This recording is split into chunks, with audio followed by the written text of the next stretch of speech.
Greetings, brothers and sisters. This is going to be a little bit different than a video that I usually make here. I've made 3 videos on my other channel in a row. And um,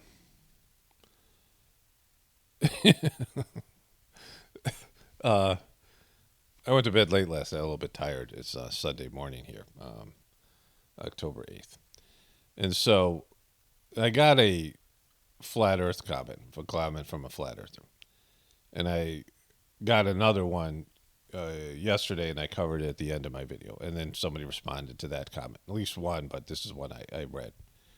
I didn't have time to read the comments last night. I just saw one. I think it showed up on my phone. It definitely showed up on my phone. And then, like I get some of the comments come to my phone. And I'll read like a part of it, and I'll just, the first sentence will tell me everything I need to know. But, and I wanted to make and address this behavior in the truth community, right? It started with the flat earthers, and it migrated to the QBs, and it is a fanatical behavior. And so to start with, there should be no hostile comments towards a person doing what I do. I'm not talking about me, because I'm like, I've learned to actually turn a thing into something positive. I take hostile comments and turn them into something positive when I make fun of them or whatever it is, right? People don't like it. Some people don't think it's good. They have their different opinions about it, but it actually is a positive thing because of this negative behavior that people engage in. There should be no hostile comments to somebody doing what I do, no matter what level they're on, or how bad their videos are, or how wrong they are, or even if the possibility that they're a paid shill. If they're a paid shill, what they're doing is they want to create havoc, and they want to create, not havoc, havoc is part of it, but what they really want to create is dissension and division and drama, right? And so they want you to leave hostile comments. You're not getting a shill with hostile comments, right? That's the kind of thing they want to provoke in people. They want division. They want hatred. They want, people to go on some comment war and fight each other and argue each other and degrade the conditioned environment of the comment section with negative energy, hate, and all these things, fear and hate and anger and all the rest of it. They want to bring that into a situation. So shills are something you should ignore, right? You can tell other people, but leaving a comment in the comment section saying the person's a shill, like that's been done so much, like what purpose is that, right? Like it's the boy who cried wolf, because the word shill is used so much it's become impotent. It doesn't work anymore. It's like become worthless because it's tossed around so much. Like wrongly calling anybody who disagrees with you a shill because you're emotional, immature, and butthurt all the time. But the reason why you shouldn't get hostile and attack people who are like so-called truthers on YouTube or anywhere else in the comment section to their own videos. Like you could talk about somebody being wrong in a video that you make on your channel, something like that. That's your space. Like it's your space where you are willing to publicly admit that you believe something that the majority of people don't believe. It's going to cause you to be ostracized if you become a truther, if you're out there, like not just some lurking commenter with, some bogus name and a fake profile picture, with some like burner account, and you say things about being a truther. That's not being a truther. Like you're just, out there hiding in plain sight. You're able to express yourself. Of course, the government knows who you are and all these things. It's stupid. Like you're not really hiding from the entities that are there to, whatever, to so-called get people.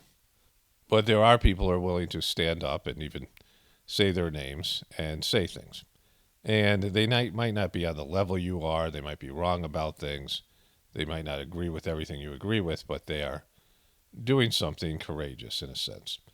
And they're adding their voice to, whatever it might be. The number of people that are calling BS on the whole system and whatever else, right? And so they might be at a beginning point. They might be whatever. They might suck at it. Most people do. But at least they're out there publicly saying something. And there are people on their level who will, or below their level, that they might help move in a positive direction and kind of, wake up a little bit. And it's good for their own evolution, their own process, that they're able to start trying to use their critical thinking skills that have been trained out of you by the school system. People are allergic or have an aversion to learning and using critical thinking skills because school sucks so bad. The education system, makes you like prejudice you against learning. Like people, as soon as they get out of school, they're done with learning because they don't want to. They've had such a bad experience. They have this aversion. Like you drink, tequila, you get really drunk, you get really sick, and then you smell tequila for the rest of your life, and you can't, you don't want it because you have this aversion to it, right? Aversion therapy, like they showed you in Clockwork Orange, where they, and one of the kids that when I was a counselor, as a clinician, and one of my clients had gone through aversion therapy in some treatment center where they would make you nauseous. They give you something that would make you sick, and they show you images of something, whatever it might be, and to make you feel have aversion to that subject matter, like people with a sex addiction or whatever it might be. They'll show you pictures of like, graphic material, and then they'll give you something that makes you nauseous, like something that makes you feel really sick and really bad. And then you associate those images with that feeling, so you get an aversion to it. And the school system, the educational system, makes you feel an aversion. Like, tell how many people are just, idiocracy, and they don't want to, the movie Idiocracy, and they don't want to learn because of the bad experience they associate learning and critical thinking skills and developing your own opinions and things with school, right? And being an A student. Like, think about how in our system, when I grew up at least, and it's kind of the same, you were a nerd if you tried in school, like, people like all these things, right? And so there's that.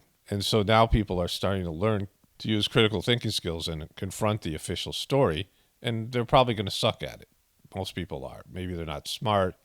Maybe they're just, they're at a lower place, whatever. And they're going to get some things wrong. And when they get something wrong and you harass them and belittle them and gang stalk them or whatever that you do, and this behavior has been brought to you by the flat earthers and the cubies, but lots of people do it. What you're doing is you're punishing that person for stepping out and trying something different and being, maybe getting something wrong, or maybe they got something right and you got something wrong. And just because they disagree with you and you have so much anger and hate and negativity and you suck so bad as a human being that you don't belong here or anywhere else that has any chance of being positive, because you're just as bad as the controllers. And you have to slam them for having the audacity to disagree with you on their own channel. Their own channel is a place for them to express themselves. Any social media platform is a place for you to express yourself and show the world what's going on inside of you. Whatever you think is important, whether it be somebody doing Instagram modeling or something like that, that's where they are as a person. And there's truth in that because that's what's inside of them. They're expressing what's inside of them. And when you slam people for showing what's inside of them, when you slam people for expressing like some truth to their personality, then they withdraw. And then they become another, a-hole on the internet.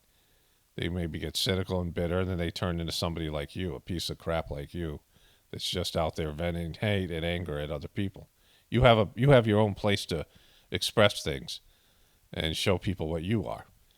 And so going into some comment section anonymously like a coward and saying things and attacking people because they disagree with what you think is the truth means that you suck just as bad as the controllers, because you're trying to control people and control the internet and want everybody to agree with your warped position, which you're often wrong about in the first place.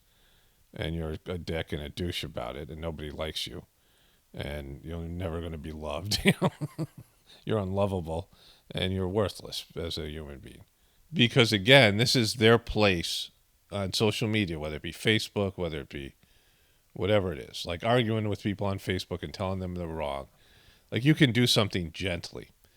If somebody is misguided and you can see something that they can't see, you could show them a video or a link to something that's, that you could say that in a nice way. Well, here is another position that is different than yours. Like, have you looked into this? Have you seen this?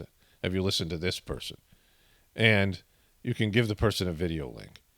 And they may not see the thing the way that you do, and that's fine. But at least you're providing them information. Because you're not learning from this person. Like, this person is beneath you in a sense in their ability to understand the truth or narratives. Maybe, at least in terms of you might be wrong, and then you double suck, right? But if you're in a higher place than them, then you can give them information, provide them links, reach out to them, whatever, help them move along in their position. But maybe they can't get there. Maybe they don't have the gray matter. Maybe they don't have the IQ to, the ability for abstract thought. Maybe they're just they're doing the best they can. This is the best that they can do.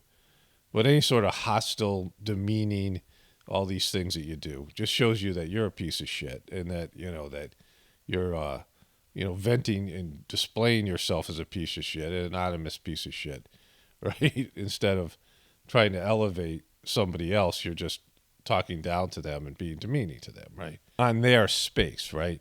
You're not doing it on your space. Like, you're going to their space and doing it. Like, you're invading their little piece of the internet.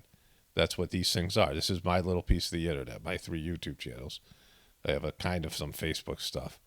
And that's it, right? It's a small amount, given the vast, the internet is bigger than the universe in a sense, or the world at least, in terms of if you were to explore everything on the internet and explore everything in the world, it would probably take you longer to explore all the hours it would take you to just sit at home and explore the internet than it would to go around the world, or whatever it is. So I have another thing I want to talk about with that, is that knowing that you have a slam dunk or not, right? When you have something where you know something. Before I get into that, let me show you 2 clips of Kennedy and Trump. And I stood proudly with our friend and ally, the state of Israel, and I will do it again. You heard about today, the Hamas. Did you say hummus? Hamas terrorist invasion. I mean, when you think about, and what do you think of Hamas? What do you think? Do you know about Hamas? The terror invasion of Israeli territory and the murder of Israeli soldiers and citizens is an act of savagery that must be and will be crushed and avenged, has to be crushed. Israel's at war, and the United States has to support Israel. We have to support Israel. There's been no better president for Israel than me.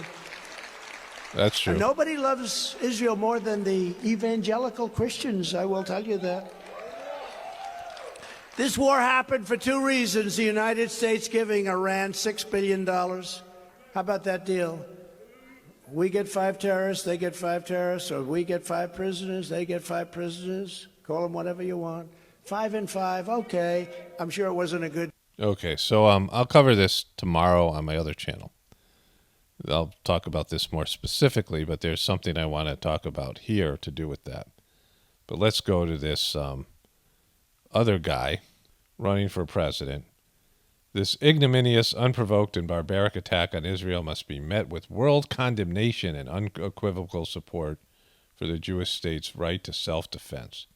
Robert F. Kennedy, Jr. Ignominious means deserving or causing public disgrace or shame. Shame, shame, everybody knows your name. We must provide Israel with whatever it needs to defend itself. Now, as president, I'll make sure that our policy is unambiguous so that the enemies of Israel will think long and hard before attempting aggression of any kind. I applaud the strong statements of support from the Biden White House for Israel in her hour of need.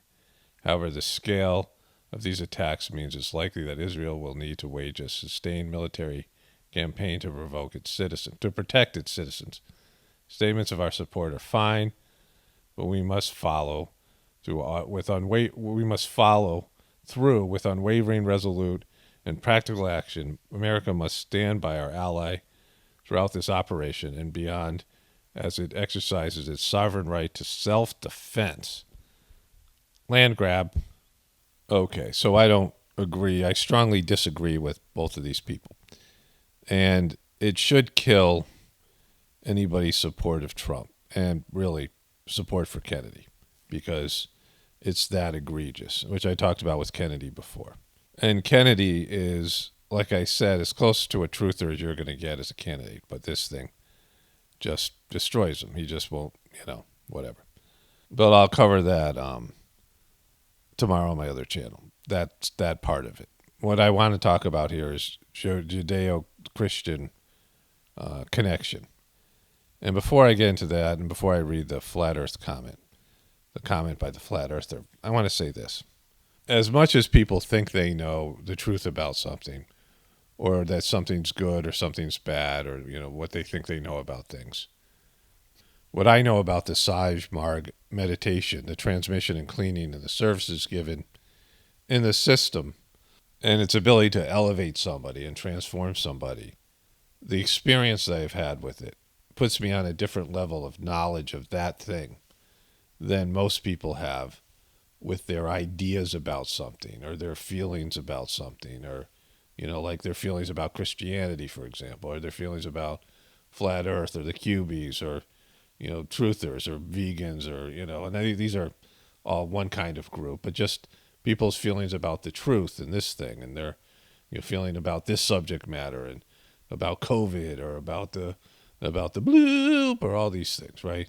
You might have a person who's an alcoholic and they have a sucky life, and they're a bad person because of their addiction, and they find God through Christianity or through the 12-step program. They find whatever it is, right? They have something that helps them become a better person. They're able to shed their addiction, and now they're just a better person.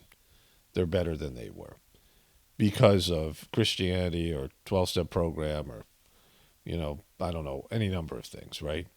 And they think that thing, Christianity or the 12-step program or whatever helped them, counseling or whatever thing that helped them, the person, maybe some people helped them.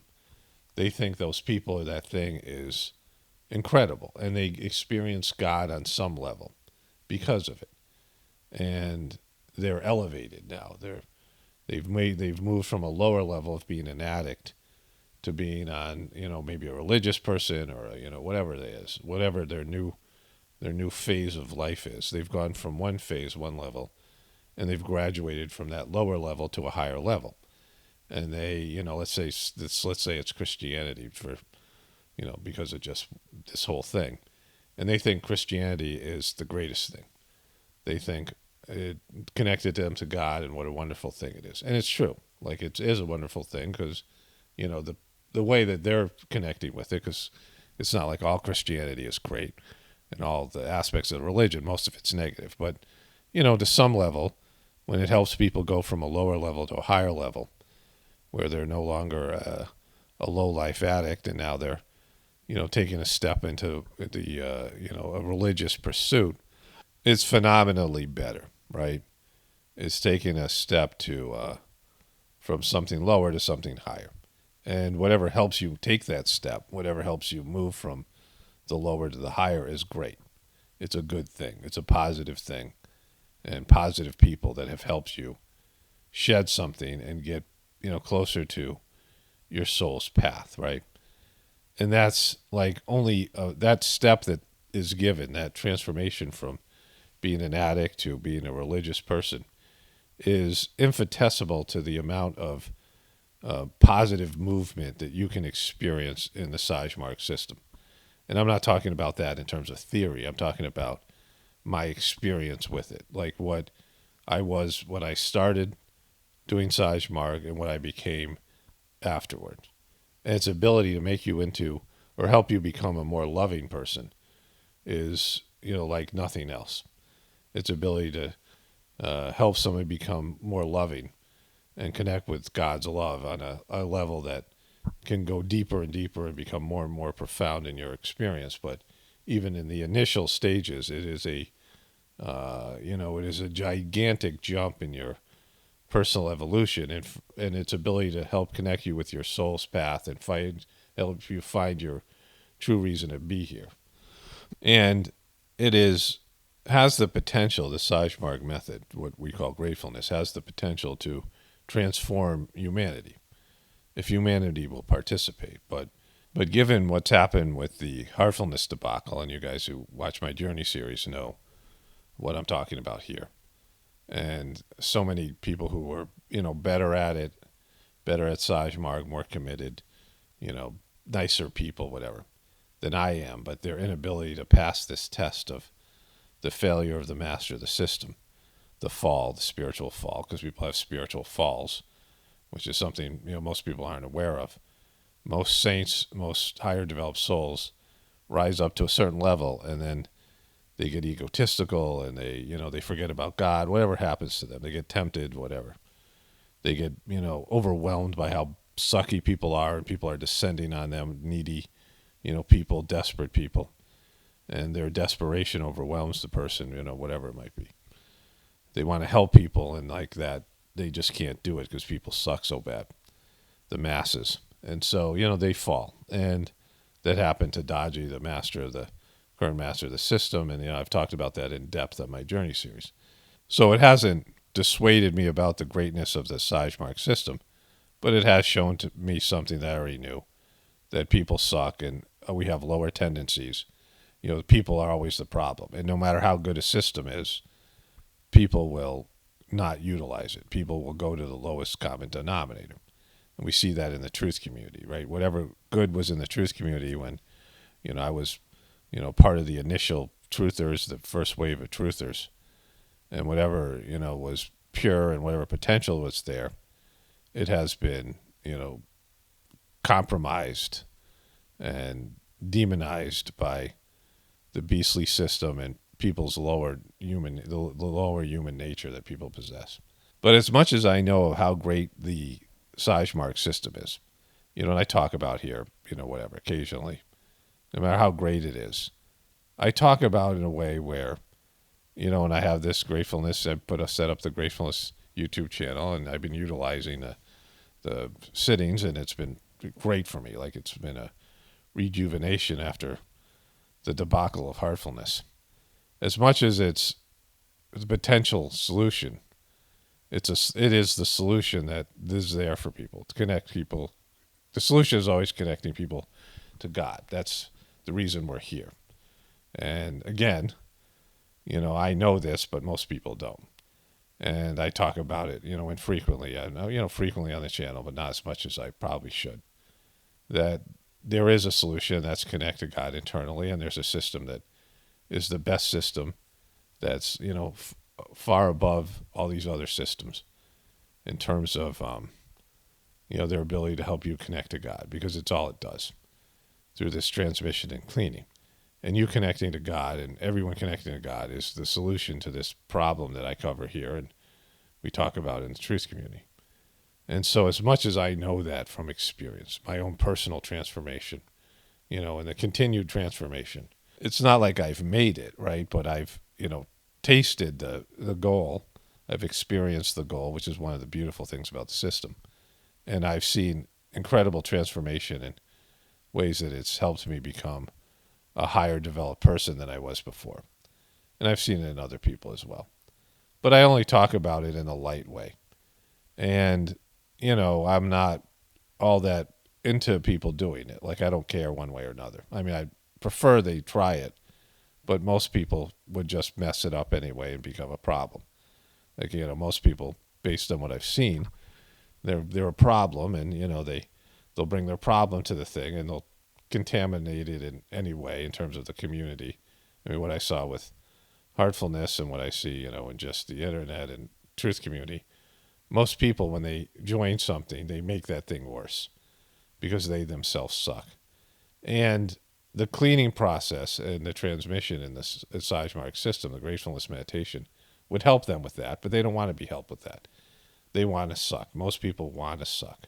And going back to this, example of somebody who was an alcoholic or a drug addict, and then they found God through the Christian religion, which again is a positive thing. That's kindergarten. Religion is kindergarten. Nothing more, nothing less. It is initial stage into, the educational process of the understanding of God. And most of these kindergartens have been contaminated, like the school systems have been contaminated by the woke mob, right? By all these these new liberal policies, whatever you want to call them. And religions have fallen, but even the good ones, even the good part of religion, or the good, you can go to one church, one specific church, and it's got a good pastor who's a spiritual person with saintly tendencies, and it has a good congregation of real believers, not just gossipers or people who are fire and brimstone people. And even that, even the best of any church, any religion, is a kindergarten. It's okay. Like you have to go to kindergarten. There's nothing wrong with kindergarten, but eventually you have to go to first grade and second grade, and and there's connection to God. There's a level where you have internal connection to God directly, in some capacity, and you are connected to your soul, and you're working towards, even if it's the most remedial introductory level stuff, you're still way above kindergarten. You're many levels above that, because you are now in direct connection to God in a way that's not theory. It's not about community. It's not about whatever, some book or something. It's about your own spiritual journey. You're now on a spiritual journey because you're internally connected to God, and you're on the next level. It's next level. And as much as I know through experience how great Sahaj Marg is and how transformational it can be for some people who do it, I talk about it like in a way that's very light. And, I make it available to people with the gratefulness thing now as best I can.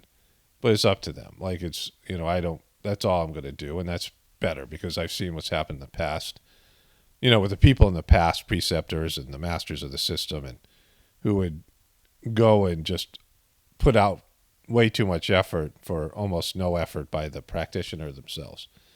And that's failed. So I've learned from other people's, failures. And I, what I used to do when I was a preceptor, my effort was, too much from my side, and not enough from people trying the system. But either way, it can't be forced. People have to choose it. And I love that about the system. It's a system that doesn't use force. You don't sell it. You don't have to be heavy-handed. You don't have to manipulate people. You don't have to scare them into doing it. In fact, you can't do that. You're not supposed to do that. Doing that would wreck the system. Because the essential thing about the truth community, what the truth community should be, is that you have to choose it. You have to figure it out for yourself. Each person has to figure it out for themselves. One person can't decide for other people.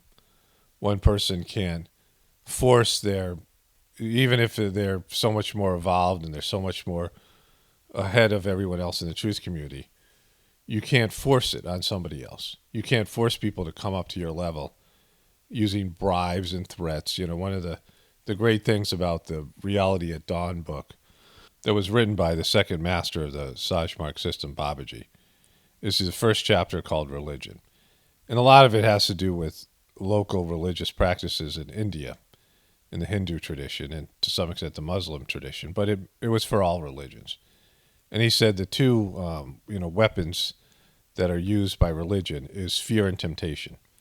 Temptation, a promise of heaven, and the fear of hell, like in the Christian tradition, where they say if you don't do what we're telling you to do, you're going to get punished. And sometimes the punishment was torture, like sometimes, in religions, it was torture, but it was often ostracization.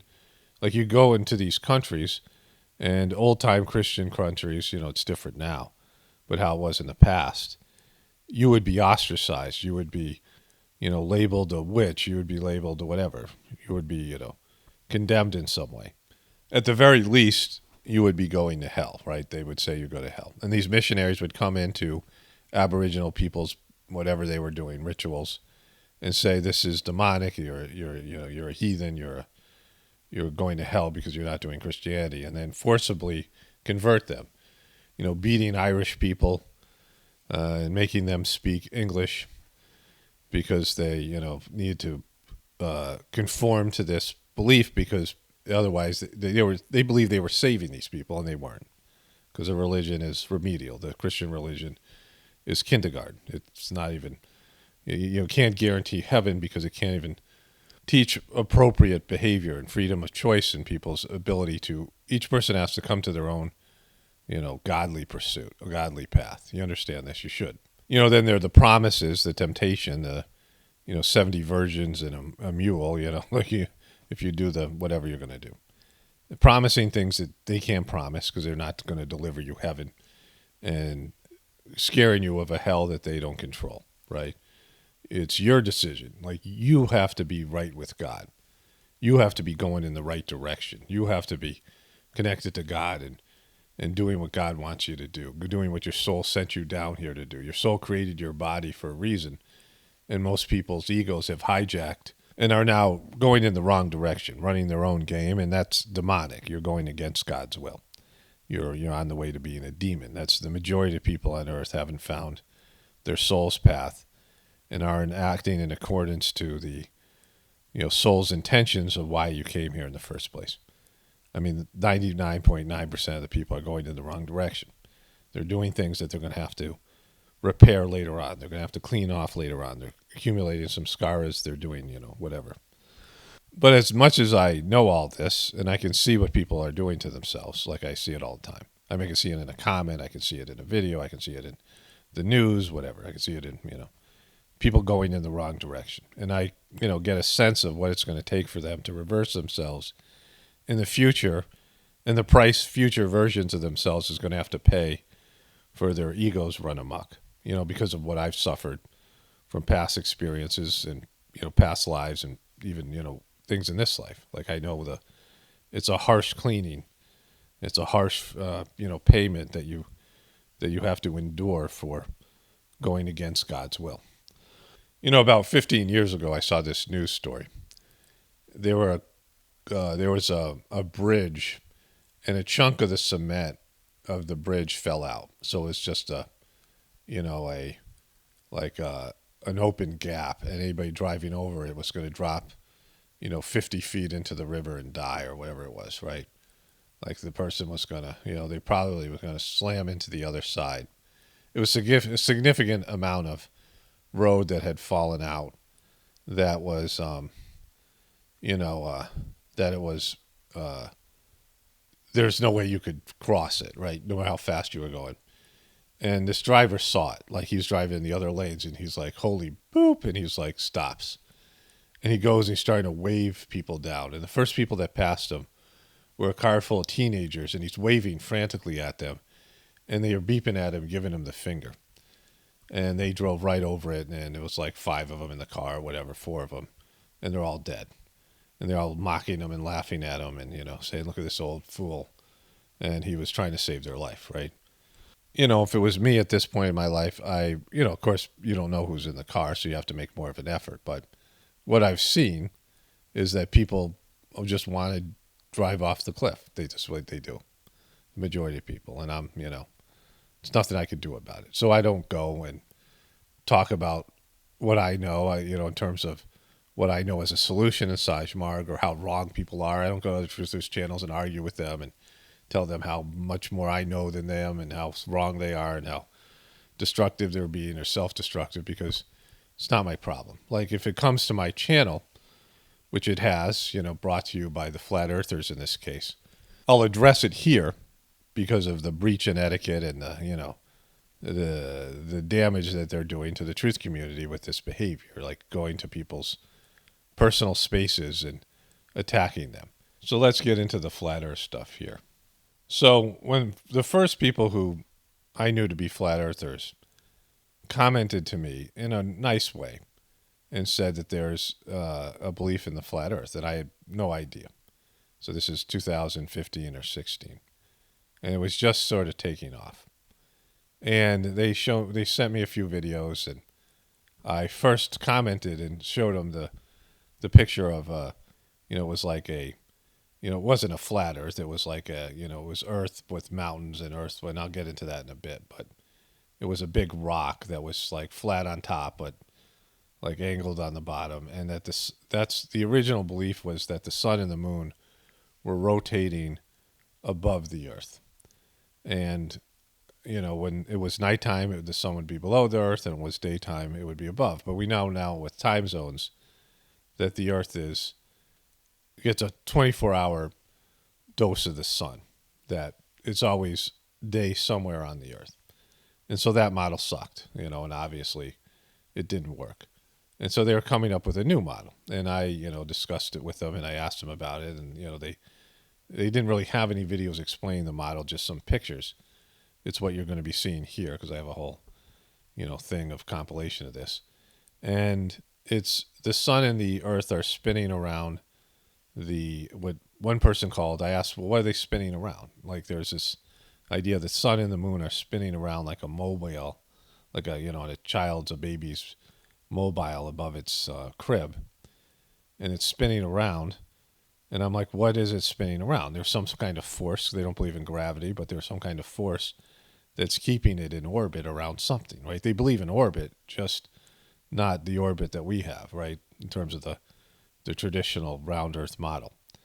And the person said, an undisclosed, unknown celestial object. And I'm like, well, then you don't have a you don't have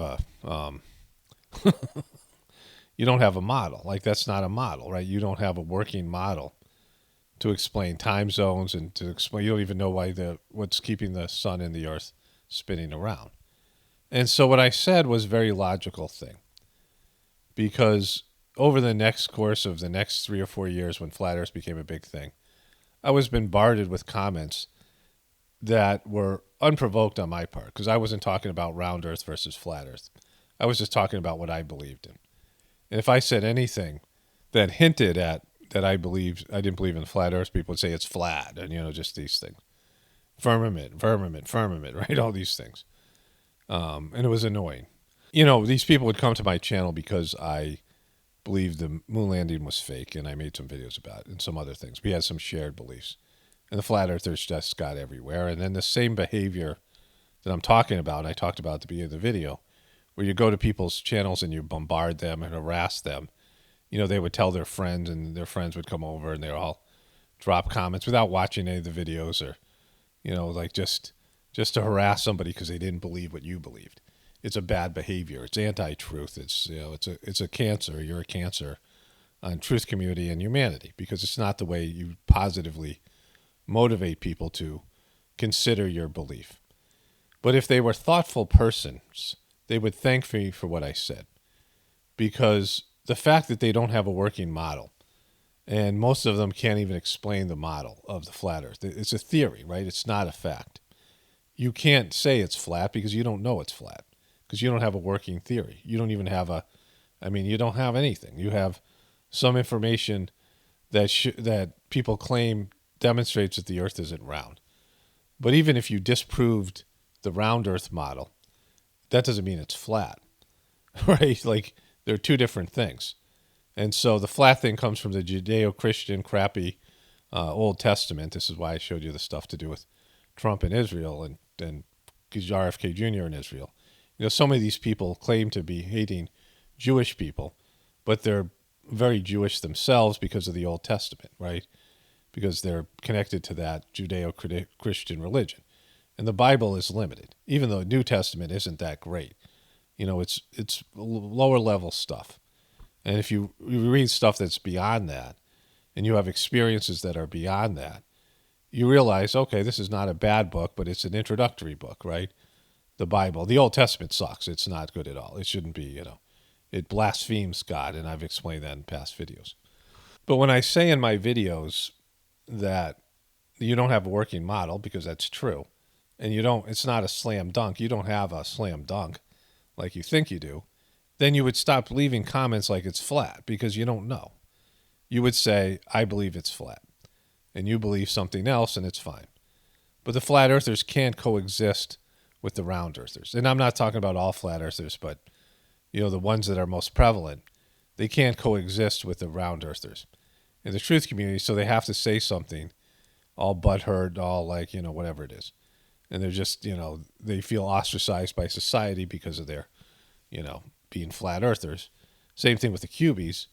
And they have to come out, and even though they don't have anything as a fact, and they're really remedial in their ability for critical thinking skills and all these other things, they have to launch into tirades against you.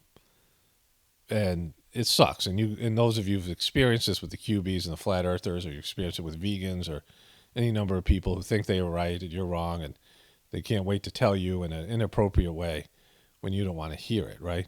I don't force myself and my opinions on other people. I don't go to them and to talk to them. I don't go to Flat Earthers channel and tell them they're wrong.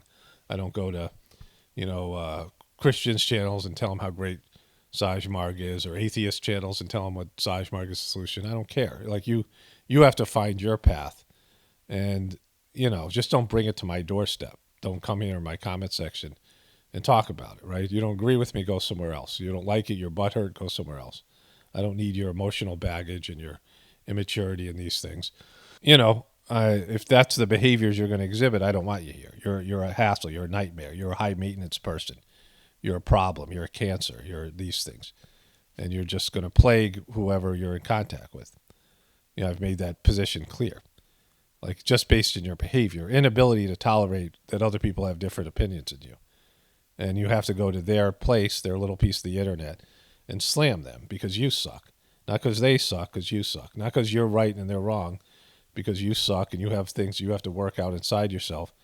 Instead of changing yourself, you want to dump your twisted psychological problems on other people. It doesn't matter whether you believe in flat earth or QB stuff, or you believe exactly what I believe or whatever other people believe. It's your behaviors and your treatment of other people that I'm discussing here.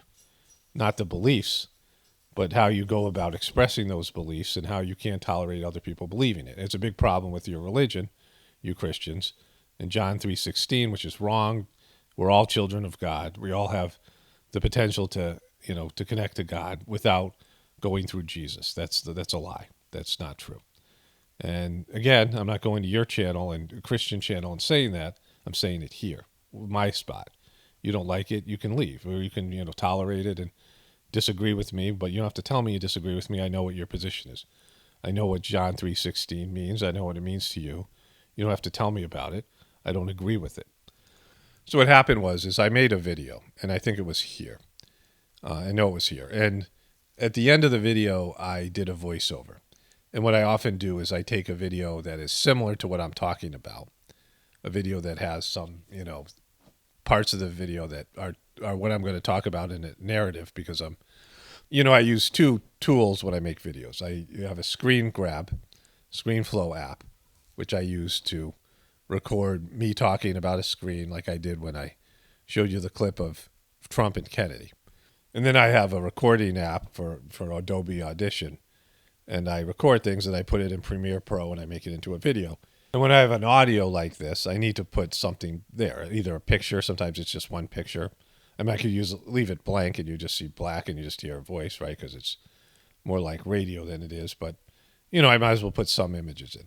So I'll take an old video and I'll put the voiceover over the old video.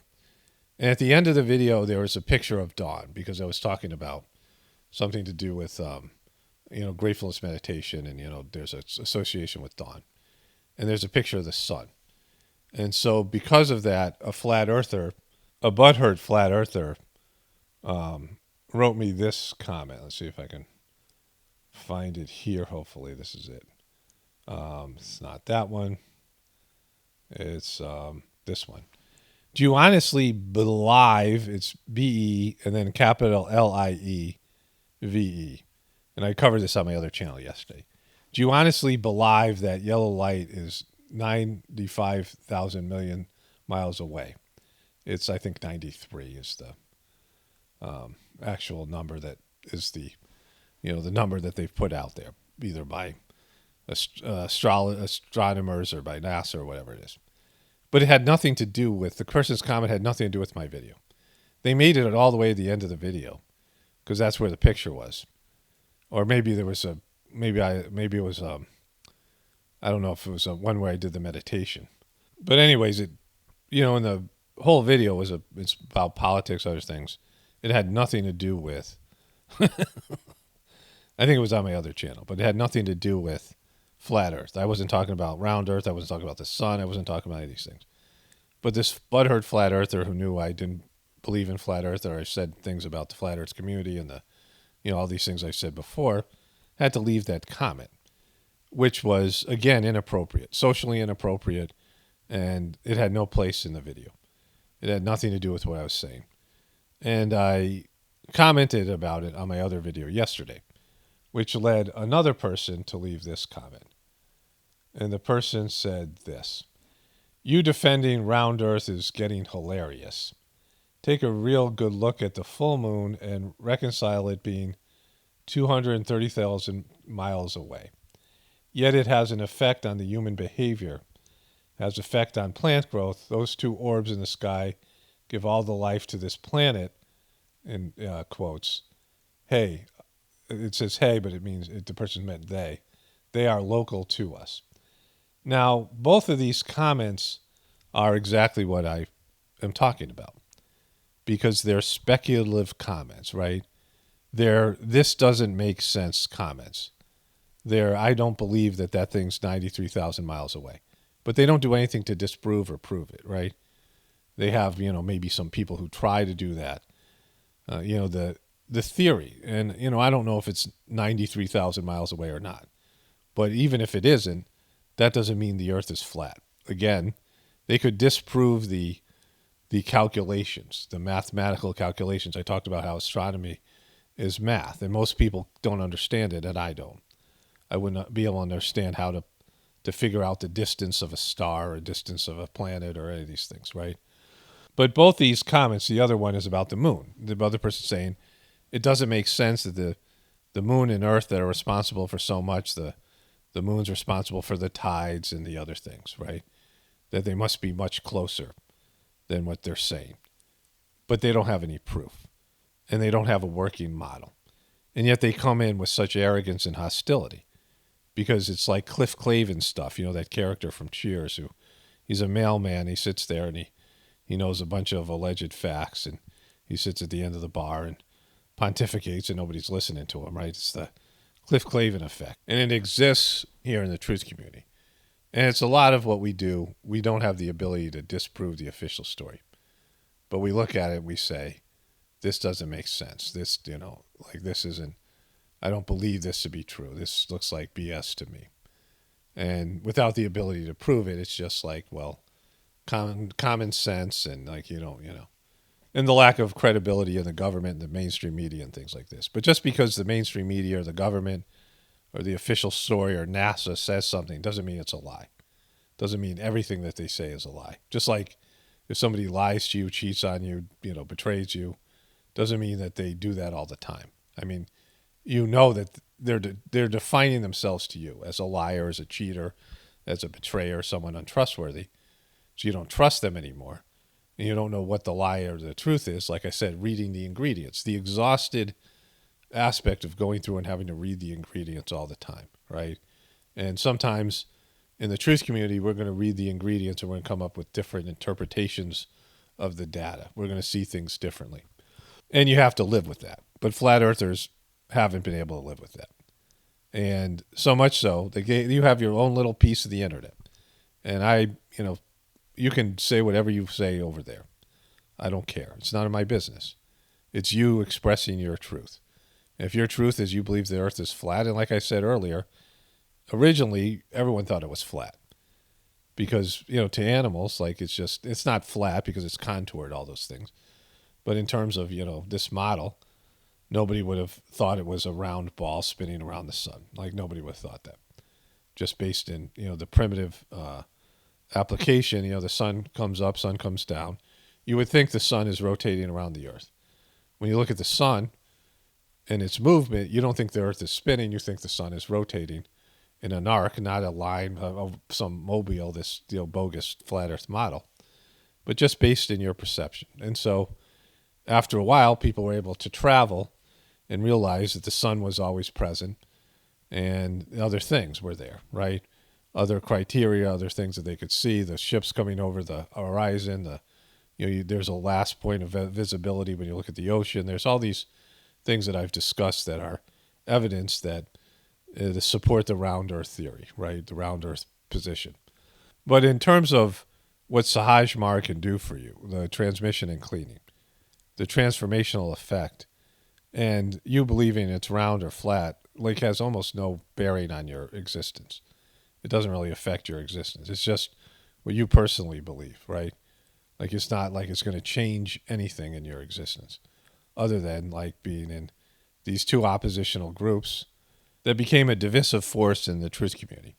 And many of the flat earthers graduated to be QBs and all these things, right? But what both these people are admitting is that they don't have a working model, that they are talking about, hey, I can't believe that it's this many, it's 93 million miles away from the Earth, or the moon is 200 miles away from Earth. And neither of those things, if they're lied about, proves a flat Earth. So like you don't even understand your own logic, right? What you're trying to do is poke holes in the official story. But all of us know they lie to us all the time. The sun and the moon could be closer. I don't know what their calculations are. I don't know how they drove that conclusion, and I don't care, right? But I do know that this person's logic, both these people's logic, is flawed in various ways. There's things that we know that we can see, right? So all of us can see and feel the power of the sun. When you go outside and it is sunny and it is hot and it's in the summer, it's even worse, right? In the winter even. The power of the sun, when you can feel the sun's rays beating on you. And that without the sun, there would be no life on this planet. Without the sun, there'd be no heat. This would obviously be a frozen planet. If you remove the sun, there would be darkness. There would be no light. The sun provides light for us and warmth.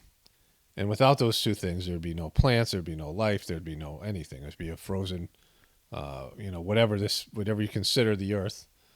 If you're a flat earther, or just a frozen flat. And, again, the flat thing is not, flat is not an accurate description based on what we already know about the topography, and I'll get into that in a moment. But it'd just be a flat chunk of ice that would cover the whole planet, right? Everything would be frozen in darkness. So the sun is, to be honored in some way. It gives us the gift of life. We're all dependent on the sun. Without the sun, we wouldn't exist. When we look up into the sky, we see the moon and the sun are about the same size. And sometimes their size changes a little bit, but for the most part, no, right? When you're at and I'll get into being on Mount Everest, but you're higher elevation and you either in a plane or you're on top of a mountain or something, the sun and the moon size don't change. Like even, so you're getting closer to something and it's far enough away and it's big enough so that its size really doesn't change in terms of your perspective and your proximity to it, right? And I'll give the example of a big airplane that when you're standing at the runway or you're looking out of the tarmac and you see this giant airplane that's big by, our standards, some of these big passengers planes, when they're flying 6 to 8 miles up in the air, right, they become tiny little dots. And the ones that are 8 miles in the air, you can barely see them. And if it was much higher, you couldn't see it at all. So something that big as an airplane, and the moon is much farther away, right? Much farther away than the airplane is. Like it's, whatever it is, hundreds of thousands of miles, millions of miles, whatever it might be. It's certainly farther away, right? And the sun is farther away than the moon. We know that the moon passes in front of the sun, and there's a lunar eclipse or a solar eclipse or whatever they call it. And the moon is also big because we have what I think is called the lunar eclipse where the Earth passes in front of the moon. And there's a curve in the Earth. And when the Earth passes over the moon, you can see the moon slowly disappear. You see that the Earth is much bigger than the moon, but not that much bigger because it's a shadow, a different perspective. And that the moon must be pretty big, right? Based in, the Earth passing in front of it, the Earth is, probably 4 times bigger like they say. That's what they say. The moon is a fourth of the size of the Earth. And that, to me, is probably pretty accurate. Like, I can't prove it, but based on, what we see when we see a lunar eclipse. So the moon is huge. The moon is close to the size of Earth, right? And we know the Earth is round because you can see the curvature of the Earth. We know the Earth is like at least a sphere, like a frisbee, what the flat earthers would believe, because of the shape of the Earth when we see the reflection on the sun, the shadow on the sun, right? I mean, on the moon, when the sun is between Earth and moon. But we know the moon is big. It's much bigger than, like, say, an airplane, right? Based in how small an airplane is when it's only 6 miles away from us. So the moon being that big, it has to be pretty far away from us to be that big and to see that small, right? Because of how small it seems to us. We can see it, but not well. And like I said, if you can see the moon when you're flying, you're like, wow, that's still very far away. Like we've made no, we're not anywhere close to it, right? Like it's so far off in the distance that 6 to 8 miles in the air, you haven't made a dent in your journey to it. So it's pretty far away, right? And the sun, which is obviously bigger than the moon because it's farther away, is substantially farther away than the moon. And so your model sucks. The flat earthers model sucks.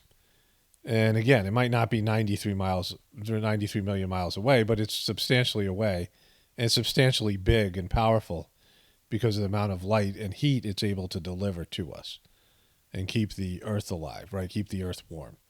Without it, we know what would happen. And there's some sort of relationship. There's some sort of invisible force that are keeping the moon and the Earth and the sun in some sort of relationship, in some sort of orbit where there is some kind of connection where the sun passes by us every day and the moon comes up in different locations in the sky. And it's keeping us bound together. It isn't like the sun just goes off on its own or the moon goes off on its own and we never see them again. It's on a daily occurrence that we see both of them. Sometimes we don't see the moon just because of the location of the sun or whatever it is, but it's there in the sky, right? And there's also stars in the sky, which we must assume are similar to the sun because they're emitting light. The moon doesn't have any light. The moon is, we know the moon is dark. We only see it because of its reflection of the sun's light. We know that. That's a fact. So you can say that NASA and the astrologers are exaggerating the distance, but clearly the flat earthers are minimizing it. And they, don't want to believe in gravity, but there's obviously some sort of relationship. And all these things are there for them to consider. But they don't consider it because they're obstinate and arrogant in their position, and they never look at anybody else's point of view. And they think they have a slam dunk when they don't. So much so that they're willing to harass and be hostile to people and create bad will towards other people in their community, which I talked about in my other video. And this isn't about their belief. It's about their behavior and the kind of people that are attracted to this belief and the kind of behaviors they've exhibited. And it's been a cancer on the truth community. And it migrated over to the QBs who turned out to be completely wrong, who arrogantly, would tell you how right they were about, some anonymous source that was obviously a government operative that was working them the same way that they were working the flat earthers to destroy credibility in the truth community, and they succeeded. Those two operations, those psychological operations succeeded, and all these people that went along with it, all these dumbasses that bought into it and, followed the lead in the behaviors to create animosity and hatred within the truth community and division, well done, job well done. You feel, you got worked by the people that you claim to hate. So much so that the QBs were calling for the suspension of our judicial rights, the rights to due process, and saying that the only way to solve the problem was to have these, renditions and legally lock people up in Guantanamo Bay and then give them military tribunals and then execute them because that was what was necessary based in this governmental, agency, probably the NSA or CIA operation that was giving them these Q jobs that turned out to be completely bogus. And this tool, Donald Trump, who's a narcissist and a fool and, a bad person, used them And they still believe in it. And no matter what you tell them, they won't change because they can't. They can't look at, they're not critical thinkers. They're just sheeple who are a little bit angrier and a little bit more crazy than the average sheeple. But the other piece of this is Mount Everest is supposed to be 5.5 miles high. That's the highest point on planet Earth. That's what's said. And you've seen these mountains. You go up to 10,000 feet, and there's a point where the trees can't exist in the atmosphere. So trees don't exist at 10,000 feet. And Mount Everest is another, it's twice as high, 20,000 something feet, whatever it is, 25,000 feet. There's these mountains that you have to go up to, and you have to wear oxygen. And so Mount Everest is 5.5 miles above the Earth. The deepest ocean point, at least according to these, is 7 miles. The deepest bore well, right? So there's between the 5.5 miles and the 7 miles of the ocean, that's 13 miles, right? The deepest bore well, the deepest they've ever drilled, is 40,000 feet, which is 7.5 miles, which is similar to the ocean. So we know that there's at least 13 miles of depth to the Earth. So the definition of flat, this is the Cambridge Dictionary. Level, smooth, with no curve, high or hollow parts. An ice rink needs to be completely flat. Roll out pastry on a flat surface. Much of the countryside in that region is very flat. So flat would be the ocean, like it appears flat. Flat would be the desert. Flat would be a tabletop, right? Something that's a straight line. We have at least 13 miles of depth that is not flat. It's either, going down into the earth. And, if the ocean is at least 7 miles deep, and there's got to be many more miles below the ocean. How many more miles? Nobody knows, right? They haven't penetrated it. They have the calculations of the round earth, which flat earthers don't subscribe to. But let's say it's another 20 miles, right? So you have 20 miles, you have 27 miles below sea level. And then you have another, in terms of the Mount Everest, you have another 5 miles above that. So you have, about 30 some odd miles at least of, thickness in the earth. The earth is at least that thick. Some of its peaks, some of its valleys, and it's not flat. So the word flat is not something that could be used, right? In the Bible, it says 4 corners, but we know it's round, so the Bible's full of shit. Where it says God picked up the earth by 4 corners, that's where people get the idea of a flat earth. So there's a couple of references. One's Isaiah 11:12, again, Old Testament BS. The expression appeared in the Bible, Isaiah 11:12, and gather the dispersed of Judah from the 4 corners of the earth. There's another one here that the after I saw 4 angels standing at the 4 corners of the earth, holding back the 4 winds of the earth, that no wind might blow or earth or sea or against any tree. So there's no 4 corners of the earth. It's already been established. We know that there's curvature. This is at least a disc, and a frisbee's flat.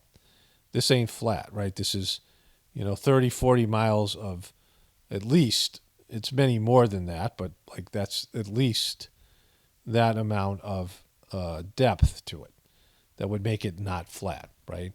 With all the mountains, all the hills, all the curvature, all the on the top, and all the stuff that's going on in the bottom, all the caves, all the things like this, right? All the valleys, all the Grand Canyon. No one looks at the Grand Canyon and goes, that's flat.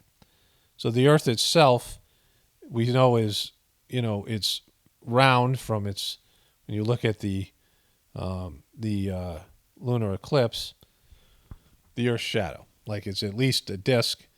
The other thing is, we know the sun and the moon are round. We can see them. And you could say that they're flat, but come on, they're not flat. There's no way. And in nature, there aren't rectangles. You can't find rectangles, and you can't find triangles, a little bit more triangles because of jagged edges. But nature wants to curve things.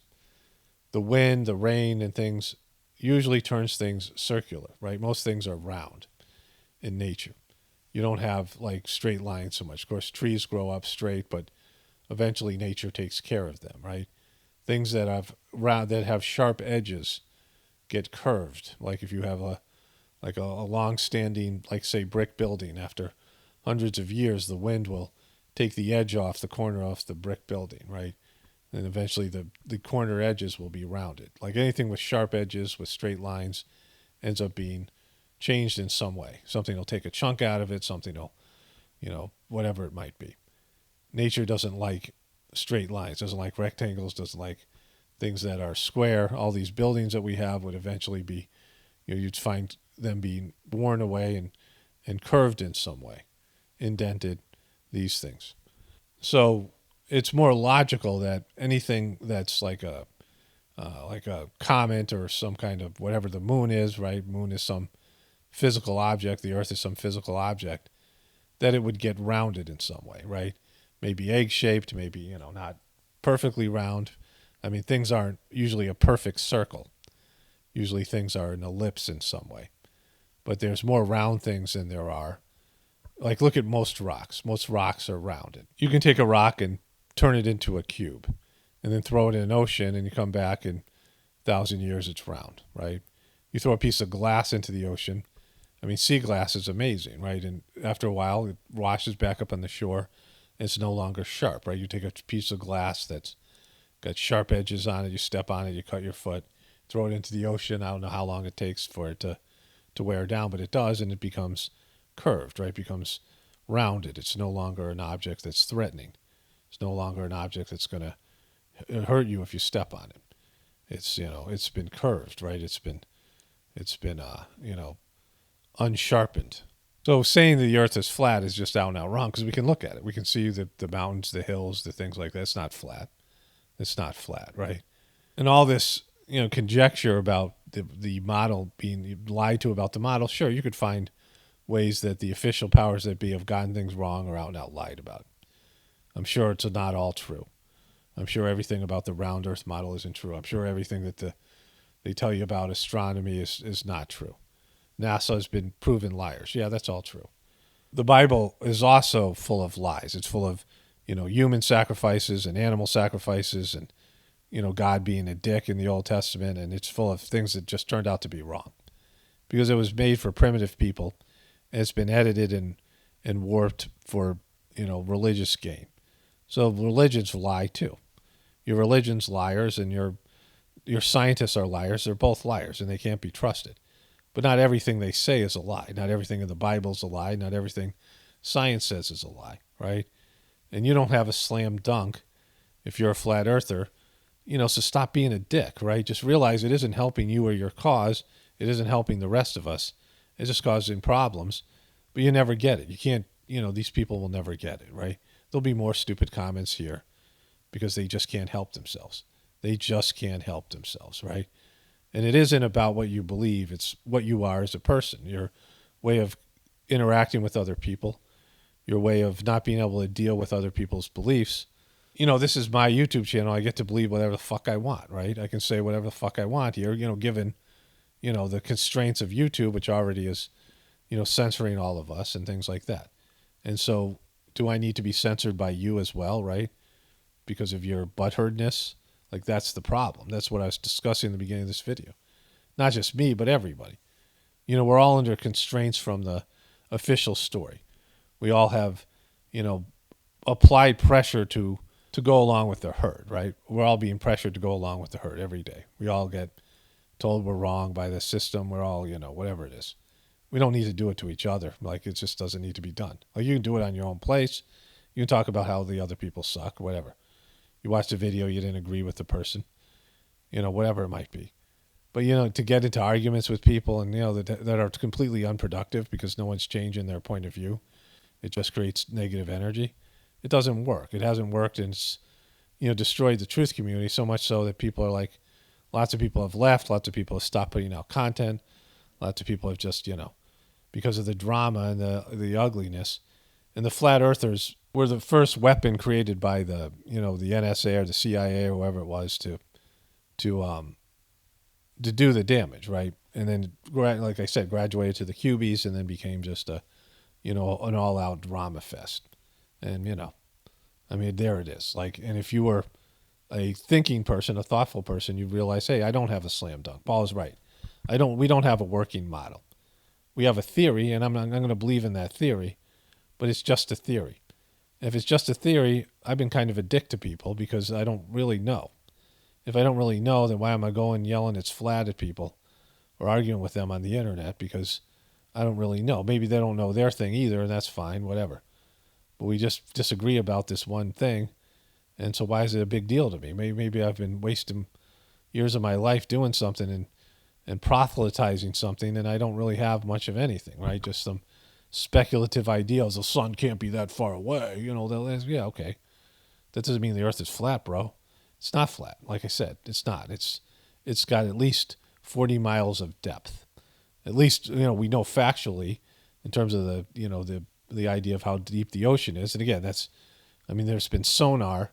There's people who have gone over these parts of the ocean and have sonar and can do a sonar reading of the depths of the ocean and the height of the Mount Everest. And because of that, we know it's not flat. The flat is the wrong word to use. You don't have an accurate description of what the Earth is because it certainly isn't flat. It isn't a flat object, right?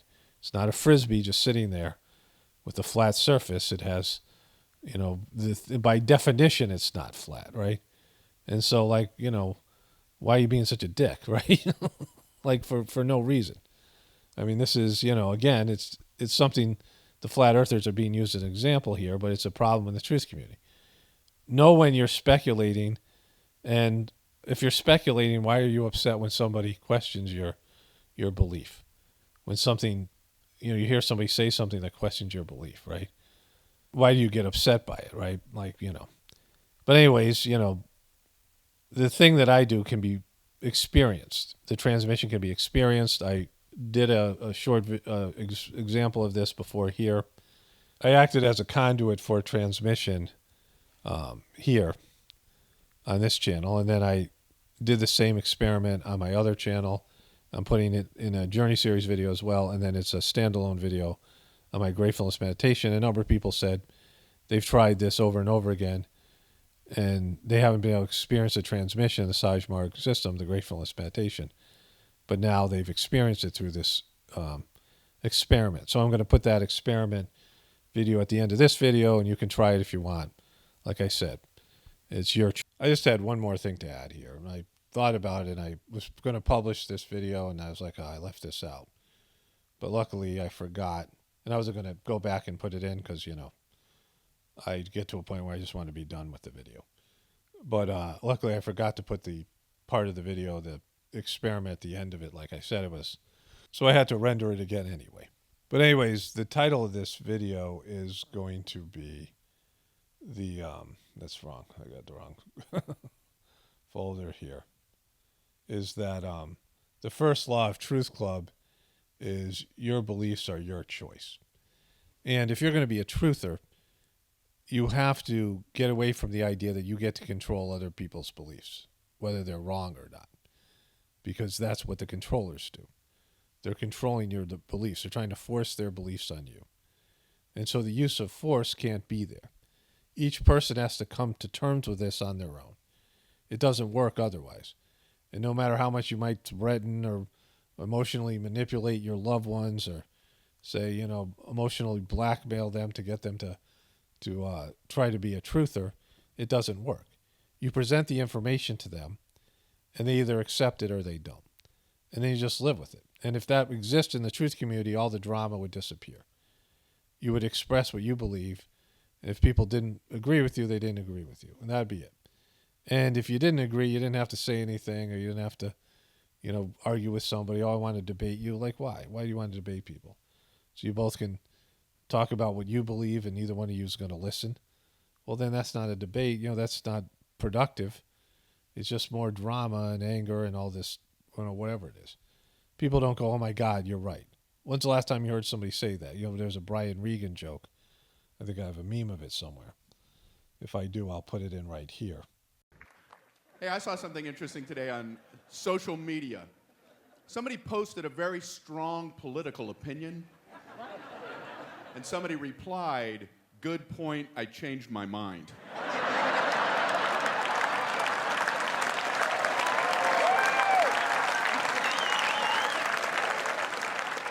No, I'm sorry. I saw a unicorn. I saw a purple, glittery, flying unicorn. There is a body of evidence that says by trying to force people, humiliate them, say whatever you're going to say to them, confront them, and tell them they're wrong, doesn't work. As a former counselor, somebody who did this kind of work professionally, people just can't be told, "Oh, you're an a-hole, knock it off." Right? It just doesn't work. It doesn't happen. It doesn't work. It doesn't freaking work, right? And so this behavior of going to people and bombarding them and attacking them and trying to destroy them in some way, how is that positive? How are you any different than a controller? And this behavior has been, again, initially it became a widespread behavior, gang stalking by flat earthers and then by QBs, and then all across the truth community. It doesn't work. Telling people they suck doesn't work. When's the last time someone told you you suck and it made you want to change, right? Only when you hit rock bottom. Only when you're ready to change yourself. But it's not, it's not that makes people change, right? It makes people broken and, maybe destroys them, maybe lose their confidence, whatever it is. But it doesn't have a positive result, right? Telling people they suck and explain how you're so much better than them, that's for your own narcissistic needs. It's not making the world a better place. It's you being able to vet your inner poison and your inner, hatred and malice to other people. It's something you should be dealing with. Get rid of that stuff instead of dumping it on everybody else, right? And again, you have your own private space to say what you believe. You can go on the internet and say what you believe. And other people might agree with you. You might have some people that, you can share some sort of communal ideas. It might be sucky. You might be completely wrong, but, you get to do that. And the controllers want to shut that down. So why do you, right? Why do you want to go to people's personal parts of the internet and influence their ability to express what they believe? By shaming them, by, telling them they suck, whatever negative things that you're doing, you're censoring them. And you're doing exactly what the controllers do. You're trying to force your beliefs on them. Anyways, here's the experiment. Okay, so this is going to be an experiment for people to get a sample of the experience of the Pranhuiti, the transmission that's given in the Sajmar Gratefullness meditation. So I'm going to put this experiment in at least 3 different videos today. Today's Tuesday, October 3rd, 2023. And I am going to put this in the Journey Series, 123rd edition of Journey Series, towards the beginning of the video. I've already done one voiceover, but I'll put this in right after that. It also is going to be in a video today on my Pockets of the Future channel, which I'm not sure the name of the video will be, but it'll be today's video. And then I'll put it in a separate standalone video on the Gratefullness meditation channel for people to experience this just as a standalone experiment. So what had happened was, on my Apocalypse Now channel, I was making a video and I was talking about transmission so much, the idea came to me to do a 5-minute sitting, where the acting as a conduit for the transmission had come through so people could experience it. And I didn't think it through. Like sometimes I don't. And I didn't think about the implications of people who did feel the transmission and maybe wanted to try the Gratefullness meditation. So I didn't mention that there's a third YouTube channel I have called Gratefullness Meditation. It's linked in all my videos on both channels at the bottom, in the bottom of the video at the in the description box. There's links to the Gratefullness Meditation. And then there's all these various playlists and introductions to the playlist videos that explain everything you need to know about the meditation, including a video that said that when you go to the channel, it's there for people to watch, that tells you where everything is and what the system's about and all these things. It's always free. So for those of you rare people that can experience a transmission, it's not everybody, it's a small percentage of people. And you feel like it'll benefit you, then you can go to the Gratefulness Meditation channel and get the benefits there. The reason I did the experiment in the first place is I've been talking about transmission for so long, and it's not something you can put into words because it's an experience. And even for me, somebody who's been doing this for over 30 years now, I only feel a transmission when I feel it. The memory of a transmission is not feeling the transmission. It's like when you felt love, when you feel love, the memory of love isn't the feeling of love. You can remember, oh, I felt love one time, it was for this person, or, whatever it might be. But the memory of love is not love. It's the memory of love. It's something mental. Love is experienced in the heart, and transmission, which is God's love, can only be felt in the heart. So I can talk about transmission here quite a bit.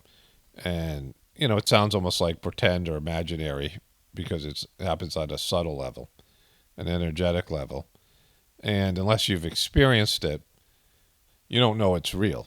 And so the idea came to me in a video to just give everyone a little sample of it. And then I didn't think it through what happens if somebody feels something or wants to pursue it. And so I, that's why I'm making this video here. Or this part of a video, whatever. I already explained all that. And so for those of you who can experience a transmission, and again, it's not, some days are better than others because you feel it's hard to settle down the mental noise or settle down into your heart. And, it's not always the best conditions for you to feel a transmission. Just because you don't feel it this time doesn't mean you can't feel it. It's, it's probably a hit or miss type of thing for people. So I'll do this quite regularly, and maybe, you might not feel it this time, but you'll feel it another time. I mean, even people who have been doing it for years, some days I'm more receptive to feeling it than other days. You could go to a group meditation and people will be blissed out and other people will be restless. And then another group meditation will be the people who felt blissed out the last time feel restless. So it's a hit or miss type thing for some people. Some people have struggle feeling it because of the grossness they have or whatever. And they really are disconnected from their heart and their soul. So it's, again, I can't, it's for each person to experience or not. But if you do experience the transmission, you want to move forward with it. Again, the links are in the description box. And so I'm going to say that's all. It's a 10-minute transmission. It's funny because I woke up this morning and the idea came to me to do this today. And the first thing I did was to do the transmission. And I hit the audio button, I thought, but I didn't record it. And the transmission can't be recorded. And so I got done with it, and I realized I hadn't hit the audio button, and then I went through a whole process to think I don't really, since it's not, the transmission is too subtle to be recorded. But then I didn't know how long the transmission lasted, and I went and, did some other things, and I came back and had the idea just to do it again. And it went way better the second time. Like, I'm glad it was good. It was sort of a practice run. It seemed that it went better and longer. And so what you're going to do is I'm going to say, please begin. And you're going to focus on the supposition of divine light in your heart, or God's love in your heart, or just, you have the idea of the transmission, you're feeling it and receiving it in your heart. And you're going to focus on your heart because that's the instrument in which you feel love. And this is God's love. And then it's going to go on for 10 minutes. There's going to be a picture of the sun rising for this whole little video. And then if you've already done this, you're not interested in trying it, you can skip past it. Probably should have said that at the beginning. But anyways, for those of you who are not interested in trying it, then you can skip past it. But if you feel something in your heart, even when I'm talking here, because the beginning of me talking here is the beginning of the experiment in a sense of opening up and building the anticipation, then you might want to, just give it a whirl. But anyways, I'm going to say, please begin. And then at the end, I'll say, that's all. Please begin.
Okay, that's all.